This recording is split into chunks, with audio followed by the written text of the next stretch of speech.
کبھی گھر میں بیماریاں آتی ہیں، یہ بیمار، وہ بیمار، بیوی بیمار، بچے بیمار، ڈاکٹر کے پاس گیا، یہ ٹیسٹ کیا، یہ کیا، وہ کیا، اتنا پریشان، سارے ٹیسٹ صحیح آ رہے ہیں لیکن معلوم نہیں کیا ہو رہا۔ میرے بھی دماغ کا ٹیسٹ کیا لیکن وہ بھی صحیح ہے، معلوم نہیں کیا پریشانی ہے، حالات خراب ہیں بہت۔ کوئی آ کے بولتا ہے ایک کام کر، ایک بابا ہیں ان کے پاس لے جاتا ہوں، انتریامی، ایسے سوامی ہیں جو انتریامی ہیں، ان کے پاس چل، وہ تھوک بھی دیں گے تیرے اوپر تو تیرا مسئلہ حل ہو جائے گا، جوتا پھینک کے ماریں گے تو تیری حالات صحیح ہو جائیں گے۔ درگاہ پہ چل، وہاں بکرا ذبح کر، تو مت کر، تو خالی دور بیٹھ، پیسے تو دے، ہم لوگ کرتے سب، ہم لوگ کریں گے سب، تو مت کر۔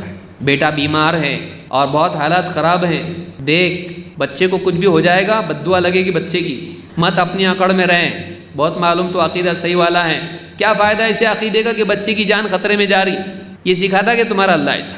بڑے بڑے مقرر آ کے تقریریں کرتے ہیں، جن کو ڈھنگ سے سورہ فاتحہ پڑھنے نہیں آتا وہ بڑی بڑی تقریریں کرتے ہیں۔ آدمی سوچتا ہے سارے لوگ پریشر، اور کچھ ہو گیا بچے کو، اللہ نہ کریں، سارا میرے اوپر ڈال دیں گے، تو ٹھیک ہے لیکن میں نہیں آؤں گا اور میں باہر ہی کھڑا رہوں گا، تم کو جو کرنا ہے کرو، اور دیکھو کچھ ہو گیا تو تم ذمہ دار ہے۔ آدمی اپنے دین کو چھوڑ دیتا ہے، شرکیات پہ راضی ہو جاتا ہے، کفریات پہ راضی ہو جاتا ہے، تعویذ باندھ دیتے ہیں، گلے میں کچھ کر دیتے ہیں، نہ جانے جادو کا وادو کیا کیا کرتے ہیں، آدمی چپ بے غیرت بنا رہتا ہے۔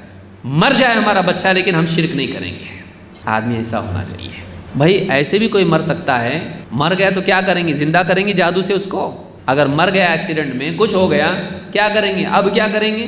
جب اس کی موت ہوگی 1 سیکنڈ پہلے نہیں مرے گا اس سے، اس کی موت آ گئی 1 سیکنڈ پہلے نہیں مرے گا اس سے، جتنی زندگی اللہ نے دی اتنا جیے گا۔